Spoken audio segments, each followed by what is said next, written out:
ওই এলাকার বিধায়ক হচ্ছে নওশাদ। ওকেই তো আমি মনে হয় কাস্টডিতে নিয়ে, আমার যেটুকু মনে হয় ওকে যদি পুলিশ কাস্টডিতে নিয়ে জিজ্ঞাসা করে এর আসল তথ্য উদ্ঘাটন হয়। ওটা রাজু এবং নওশাদ সিদ্দিকী সবচাইতে কাছের লোক ছিল আজহার। ওদের টিকিটে জিতেছিল, কিন্তু পরবর্তীকালে পরিকল্পনা করে ওরা আমাদের দলে ঢুকে মোফাজ্জলের সঙ্গে মিলেমিশে আমাদের এই দলের গাদ্দারের সঙ্গে যোগাযোগ রেখে পরিকল্পিতভাবে আজকে রাজ্জাককে খুন করে। সেই কলকাতা পুলিশকে অনুরোধ করবে ওকে কাস্টডিতে নেওয়া এবং নিয়ে জিজ্ঞাসাবাদ করলেন টোটাল বিষয়টা ক্লিয়ার হবে বলে সাড়া পাচ্ছে। শুধু আছে ভাওন নয়, আমি এখনই সাতগাছিয়া থেকে আসছি, সেখানে ব্যাপক সাড়া। বিগত দিনের সমস্ত রেকর্ড এবার ভেঙে যাবে 21শে জুলাই। যে 21শে জুলাইয়ের প্রস্তুতি কেমন দিকে পাচ্ছেন মানুষের সঙ্গে কি বলবেন? এখন খুবই স্বতঃস্ফূর্ত সাড়া পাচ্ছে। শুধু আছে ভাওন নয়, আমি এখনই সাতগাছিয়া থেকে আসছি, সেখানে ব্যাপক সাড়া। বিগত দিনের সমস্ত রেকর্ড এবার ভেঙে যাবে 21শে জুলাই। কারণ 21শে জুলাই প্রতি বছর আমরা দেখি আমাদের রেকর্ডটা আমরা ভাঙি। এবারেও তার ব্যতিক্রম হবে না, এবারেও ব্যাপকভাবে জমায়েত হবে, এটা আমাদের বিশ্বাস। তিনি আসছেন, কি বার্তা দিতে চাইছেন? একটাই কাজ নরেন্দ্র মোদীর, সাম্প্রদায়িক উস্কানি দেওয়া, দাঙ্গা বাঁধানো। বাংলাতে যেভাবে সাম্প্রদায়িক দাঙ্গা হয় তার ধর্মীয় সুরসরণী যেভাবে দেওয়া দরকার, এই নরেন্দ্র মোদীর মতো লোকেরা যখনই আসে তারা এই কাজটা করে। আগামী দিনে তার ব্যতিক্রম হবে না। রাজ্জাক খান আপনাদের দলের দাপটের নেতা, তিনি খুন হওয়ার পর সেখান থেকে নওশাদ সিদ্দিকী বলছেন যে ভালোভাবে ঠিকঠাক তদন্ত করলে শওকত মোল্লা মহাশয়ের নাম জড়িয়ে আসতে পারে, কি বলবেন?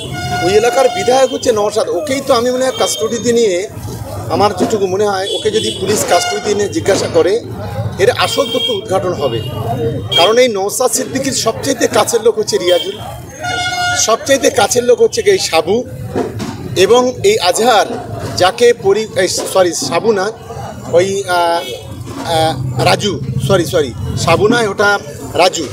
এবং নওশাদ সিদ্দিকী সবচাইতে কাছের লোক ছিল আজহার, যে ওদের টিকিটে জিতেছিল, কিন্তু পরবর্তীকালে পরিকল্পনা করে ওরা আমাদের দলে ঢুকিয়ে দিয়ে মোফাজ্জলের সঙ্গে মিলেমিশে আমাদের এই দলের গাদ্দারের সঙ্গে যোগাযোগ রেখে পরিকল্পিতভাবে আজকে রাজ্জাককে খুন করে। সেই কারণে আমি কলকাতা পুলিশকে অনুরোধ করবে ওকে কাস্টডিতে নেওয়া এবং নিয়ে জিজ্ঞাসাবাদ করলেন টোটাল বিষয়টা ক্লিয়ার হবে বলে আমার অন্তত মনে হয়। নওশাদ সিদ্দিকী এটাও দাবি করেছে যে ম্যালেরিয়ার বিরুদ্ধে মশার প্রতিবাদ।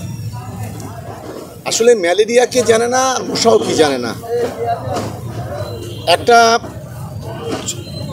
চিটকেনা সে তার যা বক্তব্য সে বলবে, এসব আমরা গুরুত্বই দিই না। আসলে হতাশাগ্রস্ত একজন পাগলামি করে যখন যেটা মনে করছে সেইটাই কথা বলছে।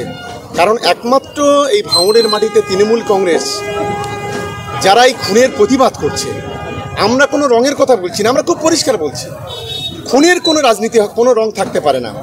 সে আইএসএফ হতে পারে, তৃণমূল হতে পারে, যে খুনি তার দৃষ্টান্তমূলক শাস্তি চাই।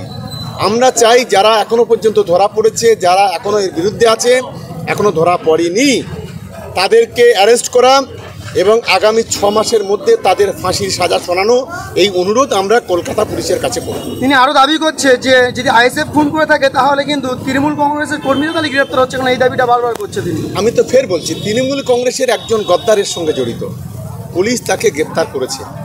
বাদ বাকি 6 জনের রাজনৈতিক পরিচয় হলো তারা আইএসএফ। তারা দলের সক্রিয় কর্মী রিয়াজুল, সক্রিয় কর্মী রবিউল খান, সক্রিয় কর্মী রাজু, সক্রিয় কর্মী আজহার। আর এই আজহারেই বুক করেছিল জাকিরি গাজী, যে একজন পেশাদার খুনি। আজহার কথা বলেছিল কাঙালের সঙ্গে, যে একটা টিপার।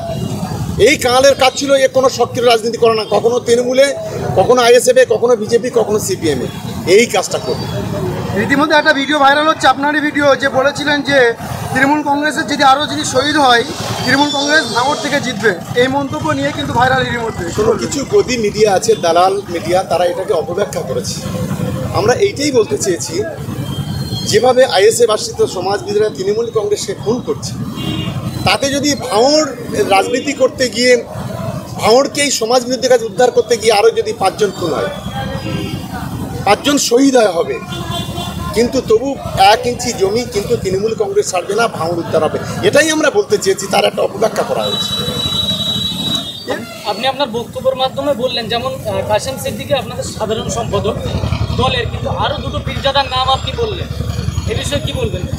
দেখুন, শুধু সাফেরি বা মেহরাব সিদ্দিকী নয়, আরও 90 জন পীরজাদা, যারা সবচাইতে মমতা বন্দ্যোপাধ্যায়ের বিরোধী ছিল, সরকারের বিরোধী ছিল, তাদের অনেক ভিডিও আপনাদের মাধ্যম থেকে ভাইরাল হয়েছে।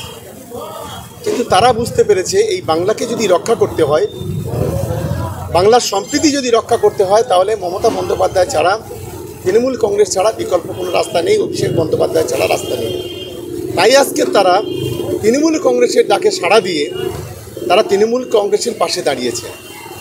এটা আমি তাদেরকে ধন্যবাদ জানাবো। 21শে জুলাই প্রস্তুতি ক্যানিং থেকে আপনার বিধানসভাতে কত গাড়ি যেতে চলেছে? দেখুন, আমার এখানে দুটো বিধানসভা, ভাঙড় আর ক্যানিং, 620খানা গাড়ি আমাদের যাবে, সেই ধরনের প্রস্তুতি প্রিপারেশন আমাদের চলছে।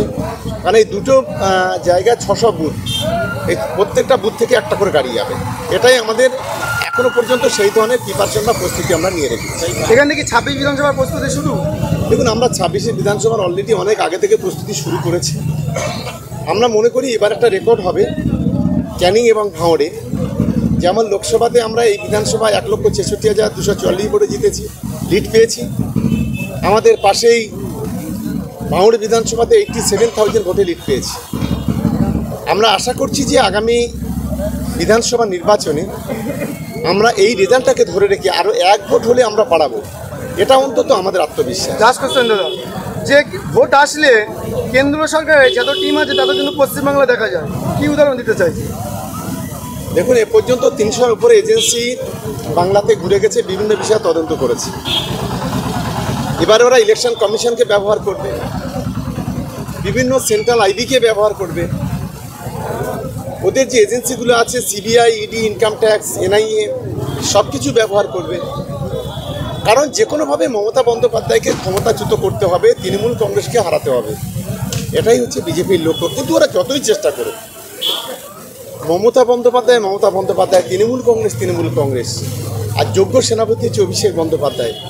আর আমরা যারা সহকর্মীরা আছি, বাংলার মাটিতে যে লড়াই হবে, সেই লড়াইয়ে বিজেপি বলি, আইএসএফ বলি, সিপিএম, কংগ্রেস বলি, আগামী দিনে ধুলোয় মিশে যাবে, এটা আমার আত্মবিশ্বাস।